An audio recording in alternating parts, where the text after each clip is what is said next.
There she is. Hi. Sorry about that. Hey, that's okay. You know, you got to roll with it. Yeah. I'm terrible at like noticing when you're supposed to update the apps and stuff. I hear you. It's easy to lose track.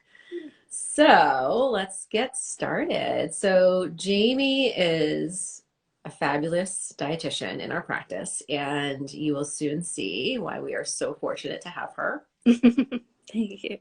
They teach me something new every day, or close to it, and I really appreciate having them on our team. So without further ado, I'm going to have you introduce yourself and Sure. tell our audience like whatever you want them to know about you and your background. Sure. So let's see. My name's Jamie. I grew up here in outside of the Boston area in Framingham, where we have one of our offices. Um, yeah, I've been with the practice, I think, for 2 years now. It's always hard to tell with I COVID know. because that time feels like it's just like a weird Yeah. like time warp that didn't, it's like amorphous, yeah. And then actually, I'm just hitting this summer. I know this because of the recertification that I have to do, hitting 5 years of being a registered dietitian. Wow, So nice. that's cool. And then prior to Metro West, I was working at what's called South Middlesex Opportunity Council, or SMOC, which is a community action agency, also in Framingham and all over Metro West. Mhm.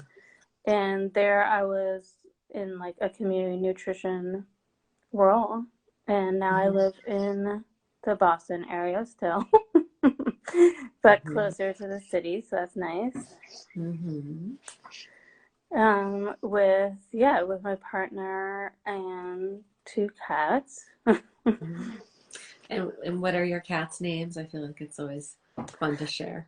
Yeah, so I feel like I always have to preface this that we did not name them, which we could have like obviously changed our names, but we decided not to. So their names are Zeppelin, like Led Zeppelin, and Mhm. Cash, like Johnny Cash. So Mhm.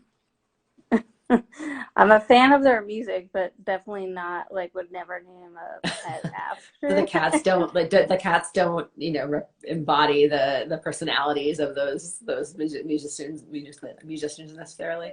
The only thing that like my friends have come up with around like how they've like equated them is Cash is like gray and white. So they're like whenever we think of Ah, Cash, we think of like Johnny Cash, we think of like yeah. dark colors.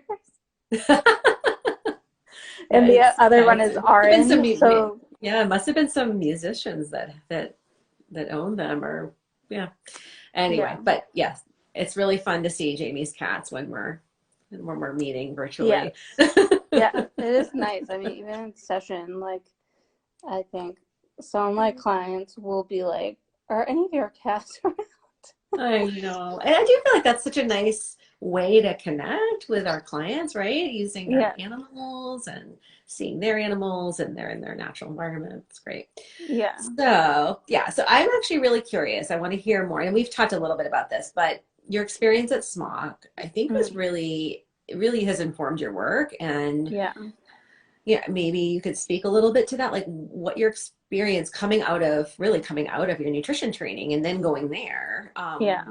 What did it help you learn about, I don't know, just kind of how we approach nutrition work, food with people? Yeah, yeah. So fortunately, like I found health at every size and like the fat activist movement during my internship year. So Mhm.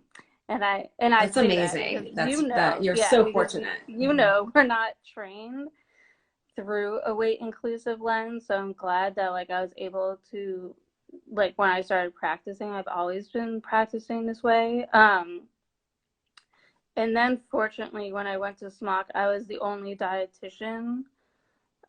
So I got to have like in my supervisor was a social worker, so I got to have like complete like control over the way that I practiced, which was nice because I mean, otherwise, unfortunately, like if my supervisor was a dietitian, like I would have expected that they would have been like weight centered, and I just knew I was like, I can't practice that way. Like,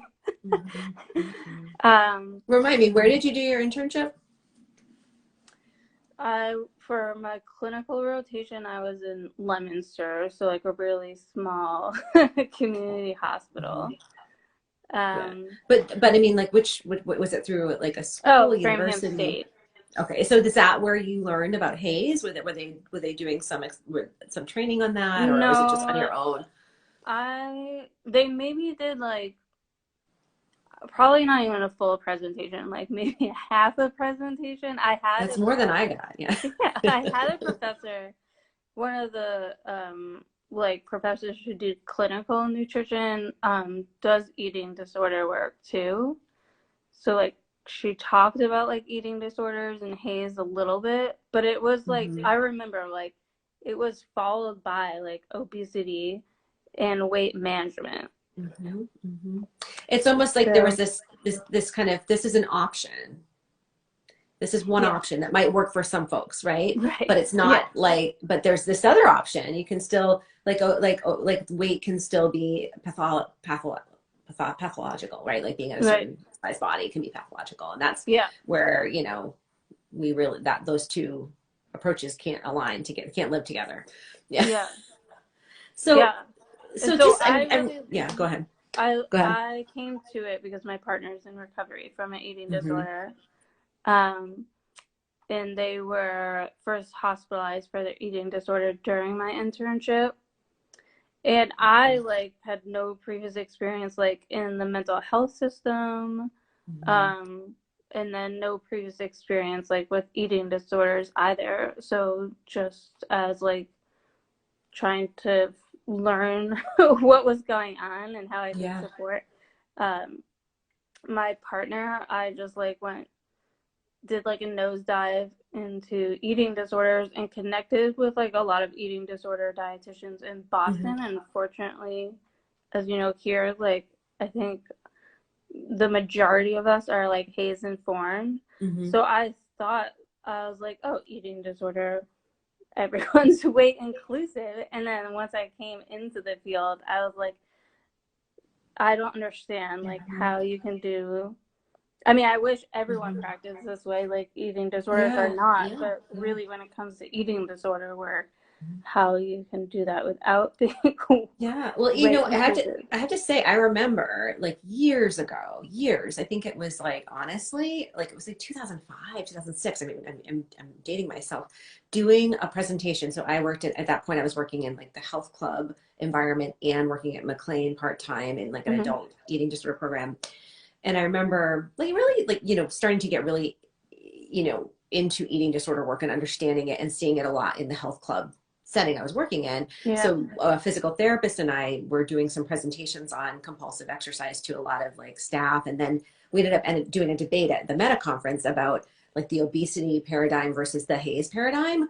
And that Mm-hmm. like, it was actually very controversial at that Yeah. time, right? There was a lot of, but people were very interested. And I look back and I'm like thinking, well, that was like a long time ago. And I mean, it took me, I think I'm looking back, I'm like, yeah, it took me a while to really fully embrace Hayes. Mm-hmm. It's not, but it wasn't. And now that I have embraced it and understand it, I'm like, oh my gosh, like, it's like, how could I have, like, how could I not have seen this? Like, Yeah. not, but it's so ingrained in medical professionals and nutrition professionals that, Yeah. weight is so important in terms of health. And I think, um, it's really critical that we understand, okay, how did this evolve, like where does BMI come from? And I think I'd love for you to talk about that, like where BMI comes from, how it's non-inclusive and how it's really problematic, and how ascribing the terms overweight and obesity are really problematic, because I think that's novel for a lot of people, right? Yeah. Yeah. Yeah. Yeah. So I mean, all of my learning has been done. I've learned from like so many fat activists, and Mm-hmm. especially around the roots of where BMI came from around Black activists. Mm-hmm. So my understanding is like 100% from those from those people and their work. So yeah, I mean, I think my understanding is that it started, I mean, more like, I mean, in like the 1800s, like farther back than I think I think any of us would have realized. And not necessarily BMI, I guess, but like this equation between, like this association between, you know, what type of body size is like acceptable and what size is like not, and equating acceptable with like this Christian cis white thin like body, and then like not acceptable, quote unquote, with a black body. And then I think like from that, I mean, people through like race science try to put like pathology on certain types of bodies as justification for their racism. So what do you say when, you know, we look at the research and, you know, there's a lot of people citing research that, oh, obesity is linked to this. And I'm going to say, I'm going to correct myself. I don't like to use that word. So Yeah. these O words are connected to all these different health outcomes. Like, and I'm kind of being a little bit like, okay, I'm like kind of, it's a leading question because we've had these conversations. Yeah. I think it's so important to bring all this to light for other people that are joining us. Yeah. So what about that? Like there's a lot of medical literature out there that connects these O words to all these other health outcomes, right? Like diabetes, heart disease, et cetera, and life expectancy and all that. Yeah. Yeah, so I have a couple of responses. One is like to talk about the difference between like an association and a causation. And like, yes, there are these associations between like a higher weight and chronic diseases, but that doesn't mean that like people who are fat have those diseases Right. because of their weight. Right. And I forget where or when I saw this, like there's a graph that shows like on one axis like the percentage of drowning and the percentage of like eating ice. Sorry. And It's okay. Yeah. it goes up like as ice cream, like as more and more of the population eat ice cream, like drowning also goes up. But you wouldn't, and it's like You wouldn't make the connection between the two being linked, right? Yeah. Summer is that like more people are eating ice cream during the summertime, and obviously, but you're not more likely to drown because you eat ice cream, right?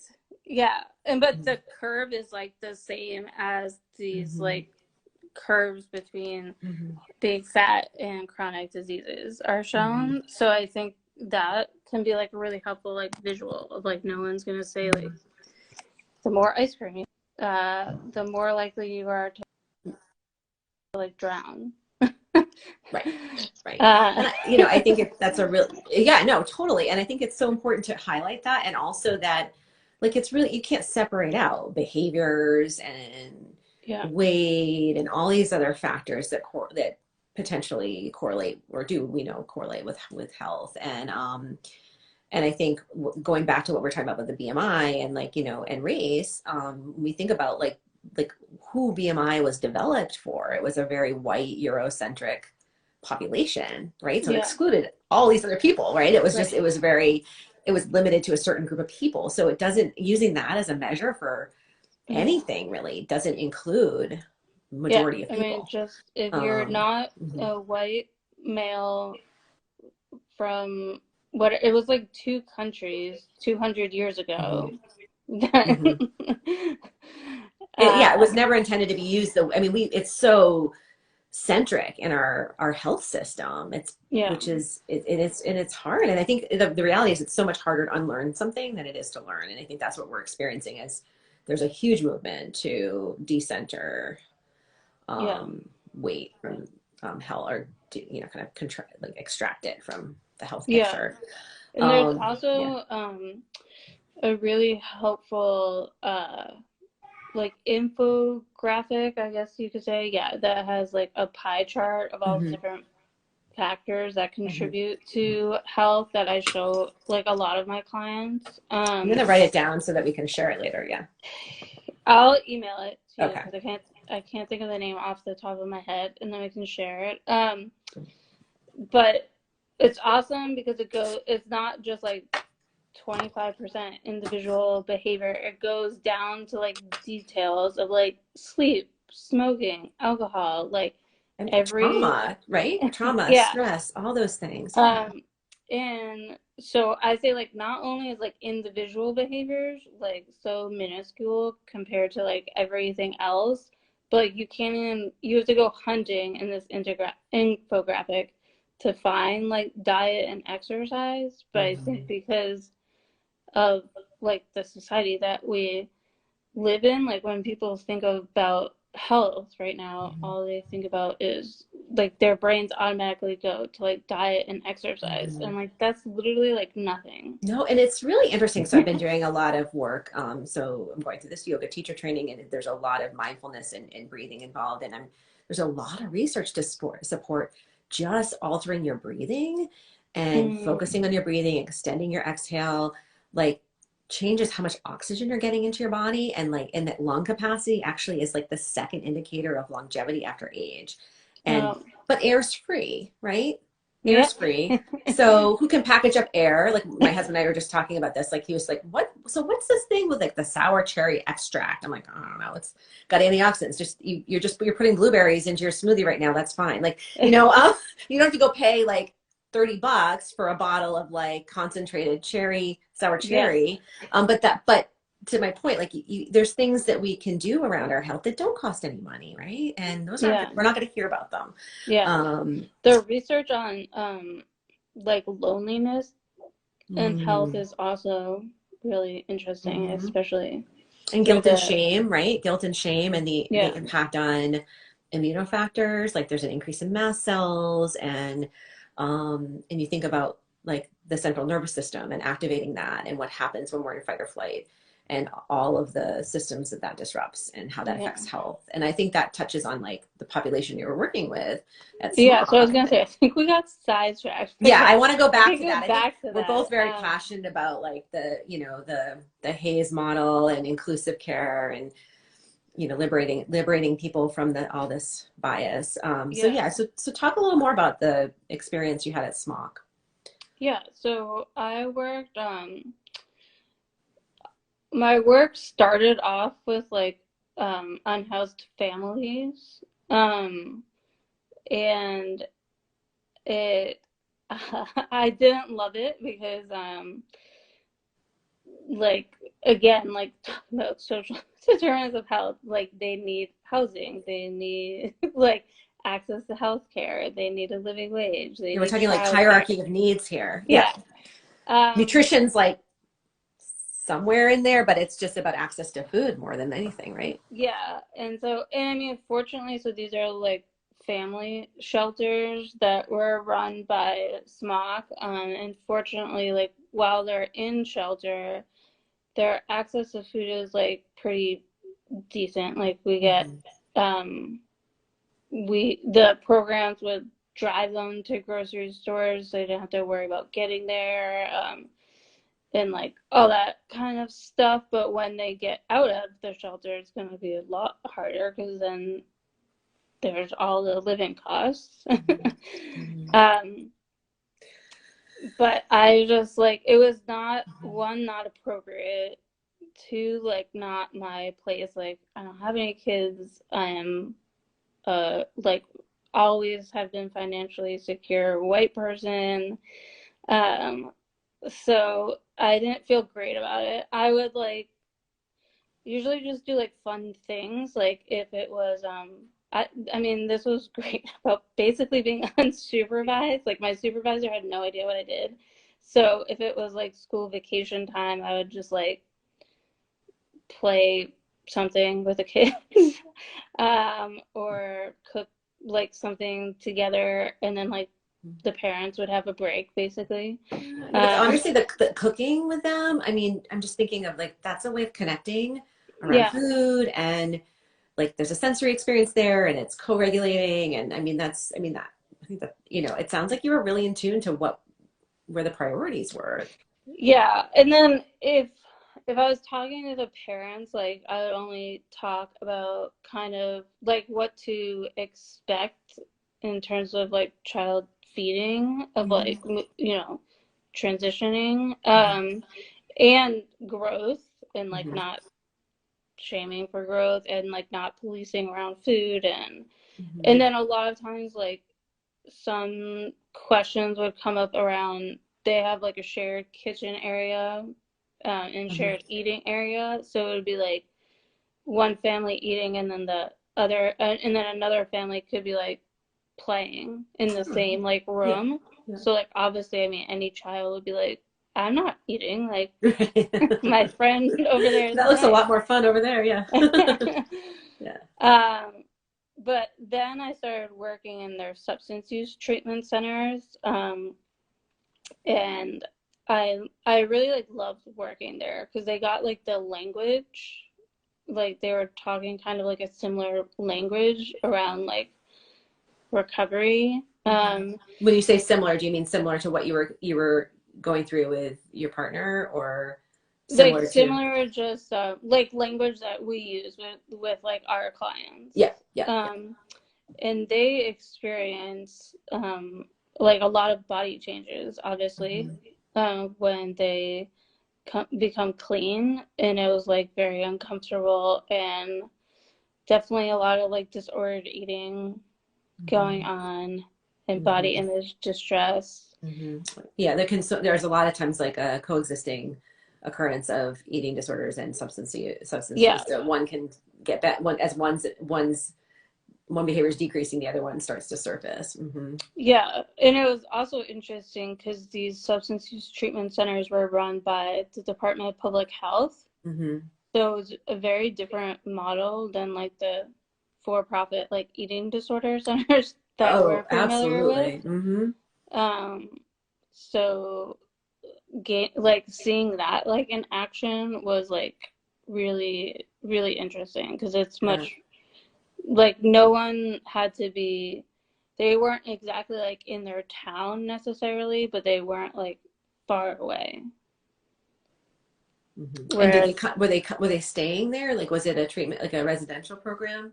yeah, it was a residential program, so the average length of stay was like 9 months to a year. Hmm.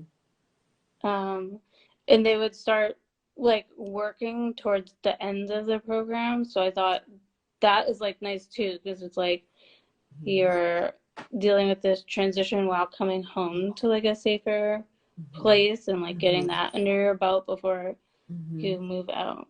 So what did your, like, I'm just curious what your work looked like around, like, with these particular patients, and was it more around like kind of like, I don't know, behavior, like relationship with food, kind of helping them organize their, around food, or set up services that were, or find resources for food.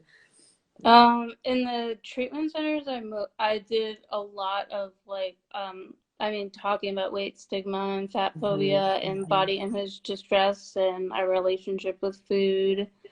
Um, and then I did work with like some food services that were making like donations. So Hmm. So did you see that pretty clearly in that population, that what you talked about, like that internalized weight stigma, and maybe it would be oh yeah. helpful to just like kind of define that a little bit for people so they understand, like, I mean, yeah, what that looks like. Yeah, I mean, I think most people definitely didn't, see like weight stigma or fat phobia. I think some were able to identify that they had like disordered eating, but otherwise um never got, help for it. Mhm. Um and it's just, and in that population, it's like very low income, so unfortunately they don't have access to a lot of Mhm. help. Mhm. And, Um, I mean, I would imagine that there's a lot of food insecurity, which we know is connected to eating disorders as well. yeah, and I think when you're using, like, your priority is like drugs or alcohol, Mhm. Just and to feel to kind of take away whatever discomfort in that moment, right? Mhm. yeah, Yeah. so then it's also like just it was similar to kind of to them like figuring out their like a sleep rhythm, um Yeah, good point. of Mhm. like how can you like prioritize like taking care of yourself now, including like being well fed. Mhm. And nutrition can be really valuable through recovery. I know because as you know, as the liver has been so impacted by substance use, it can be really valuable to have adequate and Mm, you know, good quality nutrition on board. And and yet that like you said that the priority lies in like getting housing and like those kind of foundational needs and just having food, right? Not necessarily being that yeah, selective with what you're eating or even be able to kind of have control over what food you get necessarily. It's kind of yeah, whatever's yeah. available. Yeah. Yeah, I think the weight gain that people experience like when they become sober, is actually, and I wish like more substance use treatment centers had an understanding of this, can be like a trigger for relapse Well, that's because what just someone just said that there's a lot of people, someone just commented, there's a lot of people that they see in sober homes that get really anxious and concerned about weight gain that they experience when they become sober. And then if the lens, right, that people are working with them from is weight centric, oh right? yeah, Oh yeah, we've got yeah, to fix the weight and then you'll feel better. yeah, Then that's going to just further um, um, kind of solidify that internalized yeah, bias. yeah. Yeah. And there was in the substance use like community, like I mean some of my clients would say like my sponsor told me like don't worry about the weight gain your first year of sobriety, you can worry about it like afterwards, Like they're like right like after the instead of like what if you just don't worry about that, what if yeah, we just took that worry away and just said like let's kind of focus on how you're feeling and eating what foods feel nourishing and yeah, you know or what you have access to and kind of focusing on what you need to do to live your life. Yeah, it is yeah, interesting how much time and space that consumes. yeah. And then I think the food addiction, Mhm. like you know, like fear mongering and all that stuff shows up like a lot in substance use treatment spaces like as well. Mhm. And it's like you were just it's like similar to refeeding and eating disorder. Like you were malnourished and not adequately like fed for so long. Mhm.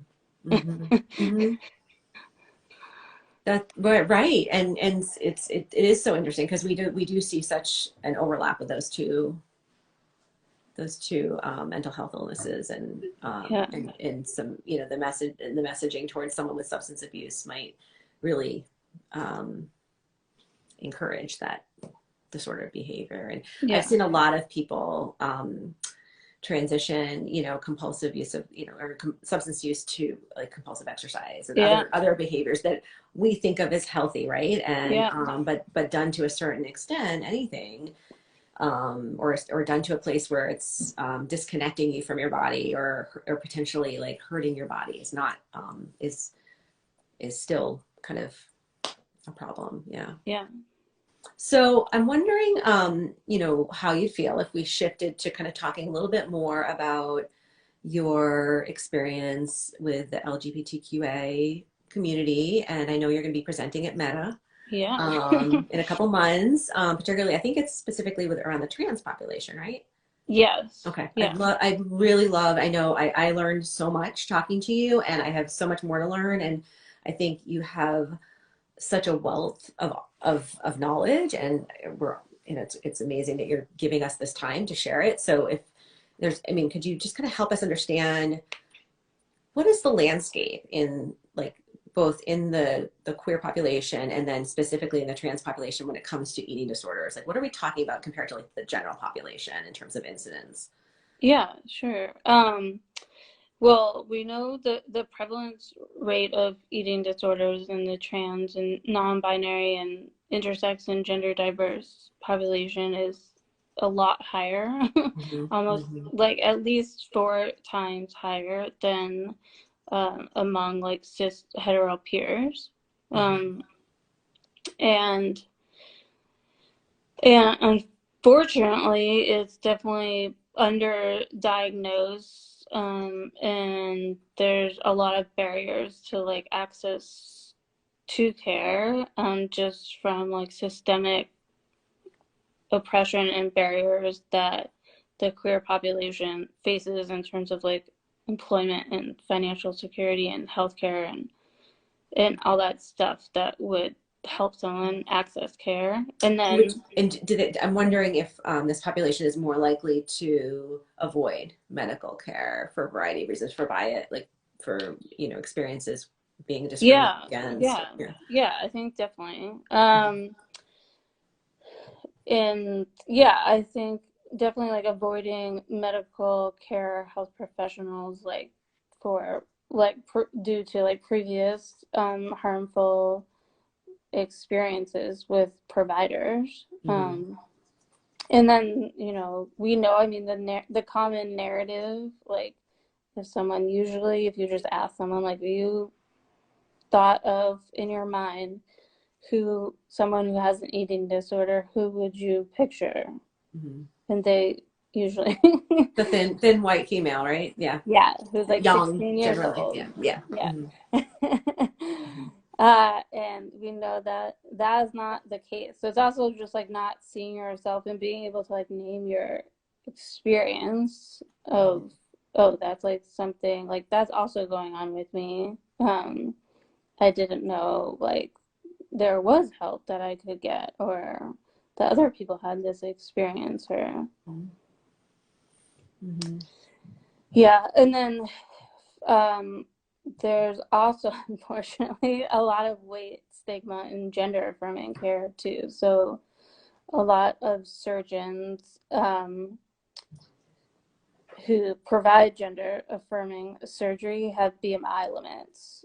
So Really? Okay. Can you talk a little more about that? yeah, You so may have mentioned that before, but it's still alarming to hear. yeah, so if someone is going to seek out um, gender affirming surgery, say like top surgery or something, Hmm. um, they'll like literally ask you when you call the office, like, what is your height and what is your weight? And if you're not in the quote unquote normal BMI range, they won't see you. Or it will say, like, you have to sign like a like I feel like it's like a contract that Like will almost like a say, liability waiver that says you won't sue if there's no, medical. I wish it was. Oh, I oh. wish like it should be informed consent, just like any other, Yeah, medical any other surgery, procedure. right? Hmm. Yeah, you say these are, or even, medication, like these are the potential benefits, these are the potential consequences. Hmm. Now you get to make the Yeah, decision. yeah, like empowered Um, care. Hmm. yeah, no, it's like we won't see you, like we won't perform surgery unless you lose this weight. So, And I or just can like I only said, they imagine take how in. that must feel to someone that feels like that's not living in the body that they are meant to be in. And thinking about how that in itself connects to a whole host of health behaviors, and how one cares for oneself and how one relates to their body.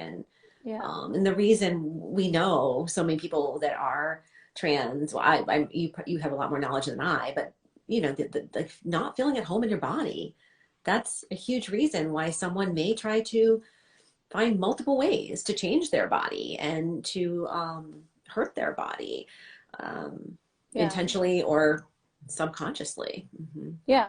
Yeah. Hi, Angela. Hey, Angela.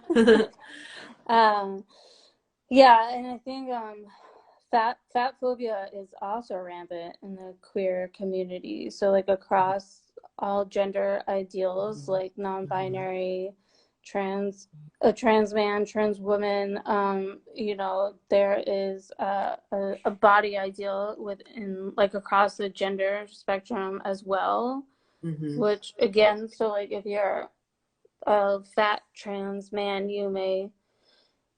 that could increase your body distress just by seeing, like, well, I'm, like, trans men are not supposed to, like, be fat or look this way. And then you add on, like, a lot of my clients will experience, like, we go out in the world and our our bodies are perceived and, like, gendered.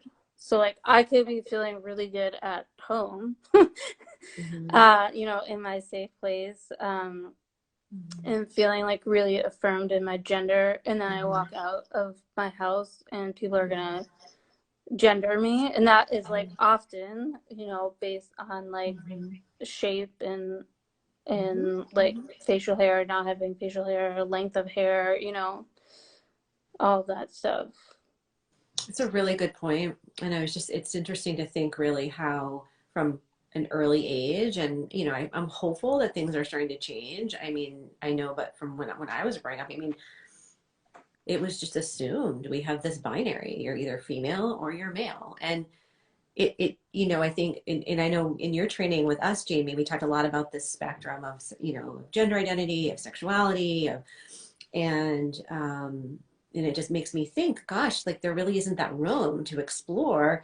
And that if you're relatively close to what your assigned sex is at birth, it's like, well, I'll just hop on over here and I'll be cis, but without that opportunity to explore. And a recent conversation you and I had struck me, and it actually came up again because I did this training for yoga for autism, and the person training it is amazing, and she is so just in the autism community. But you were sharing with me how there's a much higher incidence of trans identity in the autism community, and I thought that you spoke to the fact that it's like they don't have that social limitation that that a lot, that not only a limitation, but the same, they don't have the same constructs around social identity that a lot of us have. And I don't know if you can speak more to that or elaborate on on that piece, because I think it's so interesting and fascinating, and actually on some level it feels a little like discomforting for, I think, a lot of us, and I'm going to say myself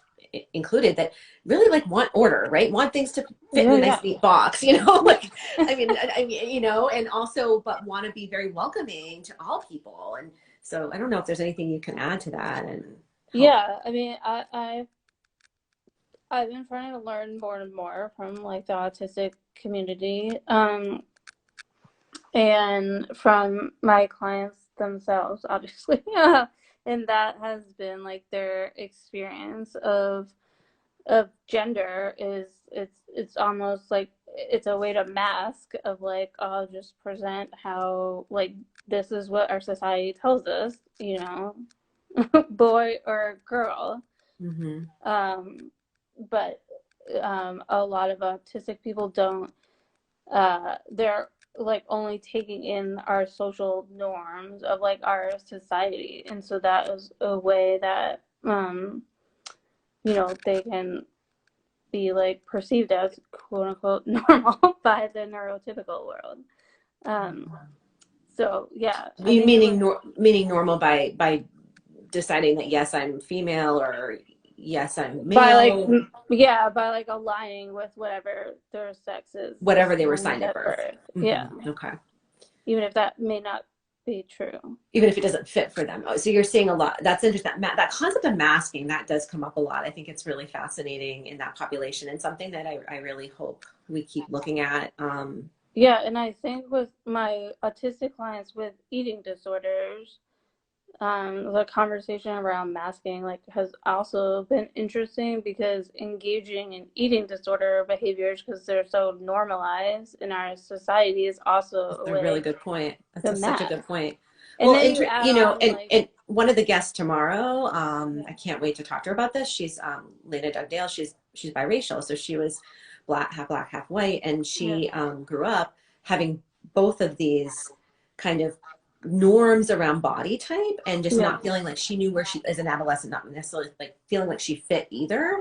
Yeah. And was just kind of like, felt like, okay, like it was like a little bit of a challenge in her identifying, figure out where she fit. And I think that what you're saying is that it's so normal, right, for adolescents to talk about body and talk about, these concerns about size and, whatever they're eating. And it's awful that feels like a coming of age for Yeah. all kids, right? And it's like, why is that the way they have to connect with one another?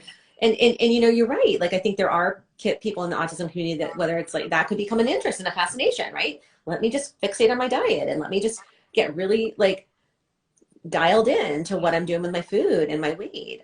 Yeah, yeah. And I can Well, then and feel like I especially fit. around, I think it's like twofold. It's like aligning with diet culture as a way to mask, and then aligning your like eating behaviors with the like eating behaviors of like neurotypical people, which I think is like also where the eating disorder field has a lot of work to Oh do. my gosh. Like I had, you know what? This is like a learning moment for me. I had never thought of it that way. And you're so right. And actually, so I remember I looked at some research like a while ago that showed that sometimes, um, girls with autism, Mm. may go undiagnosed, partly certainly because of how they present, and like that kind of masking, but then also because if they have an eating disorder, if they have anorexia, some of those, um, characterological symptoms are very similar, right? Like kind of Mm. altered personality or adult personality or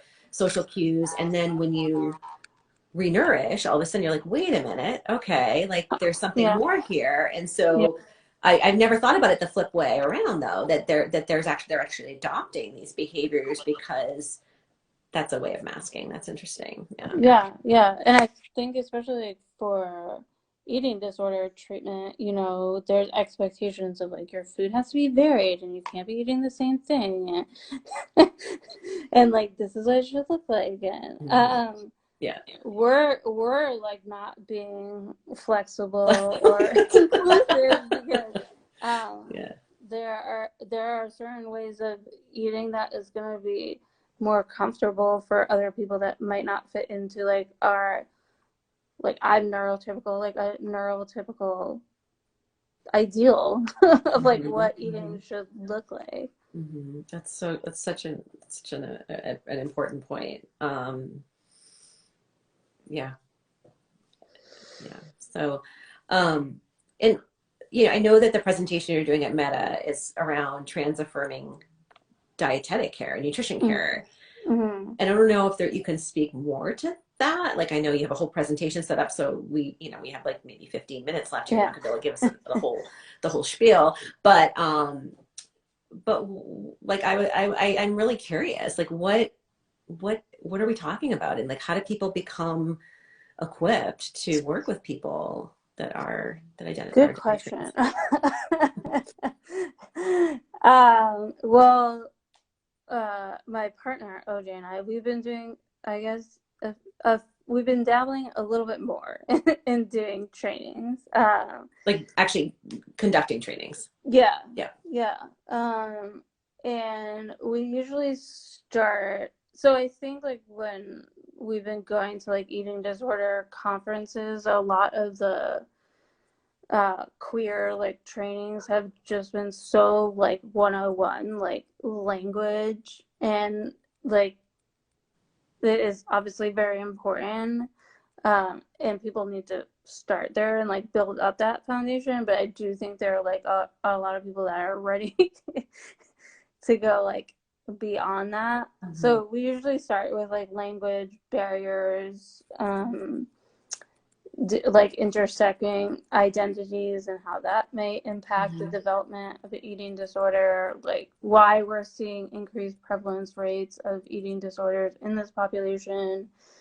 And then I usually get into like embodiment. So like Mhm. talking about weight stigma in the medical community that the trans population is facing, weight stigma and fat phobia in the queer community that we're facing among one another when we're in Mm-hmm. community.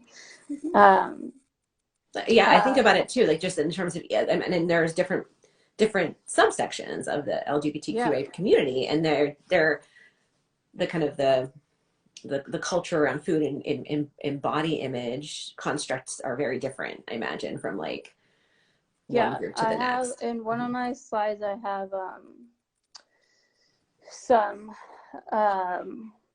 some snapshots of profiles of like of gay men on Tinder that are they're racist, they're fat phobic, they're transphobic, they're they're just horrible. Mhm. So There's not one size fits all, right? yeah. It's just, yeah, it's there's work to do within the community. Oh yeah. And I think you've mentioned, just there's a lot of internalized bias, a lot of internalized shame, and Yeah, and I the think yeah. when I mean it's just like there's so much around like safety of like, Mhm. if my family isn't gonna accept me for being gay or for being trans, well, at least, I'm in a smaller body and maybe they'll accept Mhm. me like for fitting that ideal. Mhm. Right, trying to control what they can to get that love and acceptance that they're so wanting, like all of us Yeah, want. yeah, So, yeah, and I think this does kind of speak to when we think about social determinants of health, right? All these other factors that come into play, your identity, your social circumstances, your background, what you have access to, all these things that really factor in that are nothing to do with food, but yet we think, when we think about health, like food is like right there, right? yeah, Like, and I think I've said this to you, I've said it, but the longer I've done this work, the more I realize that, wow, like I don't, food is not nearly like as important in that health hierarchy as we've made it. And yeah, it's very interesting. And I think so much of the work you and I do, right, and working with our clients is helping people kind of just, decrease anxiety around food and just eat and not realize it's not, it doesn't have to look a certain way, or you don't have to follow the latest celebrity trend or whatever it is. That there's it's food and it's sustenance, and yeah, yeah, so it's really interesting to think about um how that shows up in different subcultures too. And yeah. yeah. Do you have, and I was thinking about it as we were talking, like you've really looked at a lot of the literature, and I don't know if you want to speak to some of what you know around like the direct implication of social determinants of health, whether it's like, food insecurity. I mean, we can kind of deduce that, oh yeah, of course that's going to have an impact on someone's health and their relationship with food. But is there anything like specific that you think is really interesting that people might not know in terms of the connection there That impact and of social determinants of health? Yeah. that impacts health like the most, quote unquote. Mm-hmm. Um, Yeah, I don't know any like statistics off of the top of my head, but I think the lonely like the research that's coming out on loneliness is really interesting. Mm-hmm. Um, and and I just think, I mean, there's just a huge difference between like stress and trauma if like you have stable like income that is like you can have safe, Mm-hmm. affordable like housing, you're not working like three jobs, Yeah, no, you yeah, have like yeah, a support in your yeah. community. And I'm wondering, like, we talk about trauma, and I think there's definitely like I think a lot of people think of trauma as some like a big catastrophic event, but think it's really helpful to understand that trauma can present in different ways. And Mm-hmm. how do you see this in the queer population? Like, what are the ways that there's like maybe micro traumas on a regular basis that have a significant impact on stress, nervous system? Yeah. I think I mean, like we talked about before, just like uh how being misgendered, like I talk with clients plenty about like, I mean, obviously, like when you get hit, It's good Like interrupt. the actual physical violence. Mm-hmm. Well, no, I meant like there's physical violence, Yeah. but I mean like emotionally hit as well. Right. Right. Uh, Like misgendering is like an emotional hit. yes, Mm-hmm. yeah. It influences like their appetite, and like what food is, and then therefore like food is not appealing,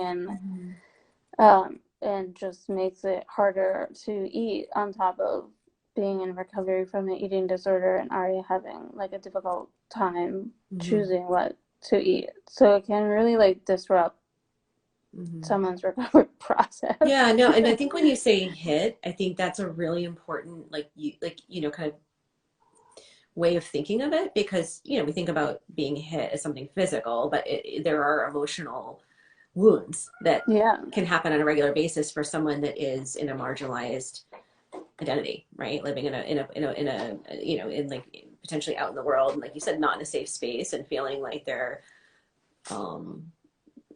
getting potentially attacked on a regular basis, and then having those like kind of experiences internally, the stress experience internally, which we know really impacts health. And impacts connection, ability to connect. It shuts down that system, the social system. So we're really fortunate to have you doing this work. Is there anything else that you want to share that we haven't touched on about your own own experience? I mean, with food, or I mean, we could go on for hours, I'm sure. But is there anything that you wanted to share that we haven't talked about yet? I don't no. I mean, I thankfully like I mean, I shouldn't be like a rare kind of commodity that I like came out of this world being an intuitive eater, and like always like I never had like a disrupted relationship with food, and so I wish hopefully one day I will be like the norm. Not me personally, but like just the relationship with. Yeah, you have an amazingly loving family, I can tell, and have had a lot of support. And it's what we wish for everyone, right? I mean, we all need that and want that, and I just had a very like exciting and loving like relationship around food. I come from a Jewish family, and so like all my memories with my grandma are basically like around food. What was your favorite food growing up?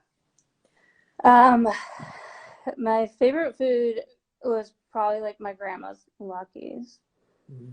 She's just like, I don't know. I mean, I only make Lucky's like once a year for Hanukkah, and it takes me forever. It's like a whole day affair. And my grandma would always just like show up with like, I feel like 100. And I'm like, awesome. Where did you even come from? Like, how did you just like, you spent like 10 minutes in the kitchen and here they are.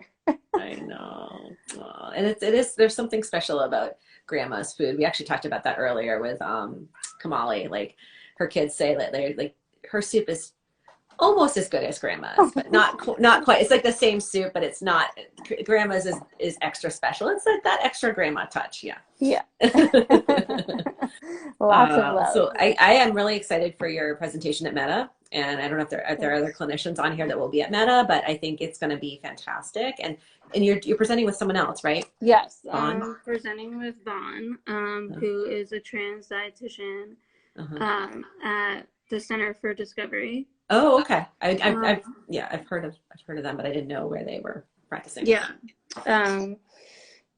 He's awesome. So we're going to, I think our plan is to do, it's going to be like actually more of a conversation between like both of us and get more involved in like case studies. Oh, cool. So cases that you've worked on, or? Yeah, we'll both like share some case studies. Okay, awesome. All right. So thank you so much for taking some time on Thursday night to hang out with me. It's been a pleasure, and I know that that this has been really eye-opening to a lot of people. And you will share that infographic with me. I want to share it with everyone else. Okay. Yes, I'll email too. Okay. And for those that join later, I will be posting the video and our IGTV on our on our page, so you can tune in. Thank you so much. Yeah, thanks. And it's amazing. I mean, here you are, like what, 6 years into your dietetics career, and like look at what you're doing. You're just having such an impact. It's great. All right. Well, have a good night. Say hi to Cash and Zeppelin. I will. They're getting fed right now, so all definitely right. Nowhere to be found around me. Oh. Awesome. I know usually on Zoom calls, it's like you're playing with one of them. Is it Zeppelin? Or, yeah. Cash has me trained. Like the moment I sit down on my couch, he just like sits and stares at me until I play with him. Oh, I love it. Yeah. All right, Jamie, have a good night. And I will see you tomorrow. We've got our DEI training tomorrow. Oh, yes. I get another hour and a half with you. All right. Have a good night. Bye-bye. See you later. Thank you, everyone, for joining us.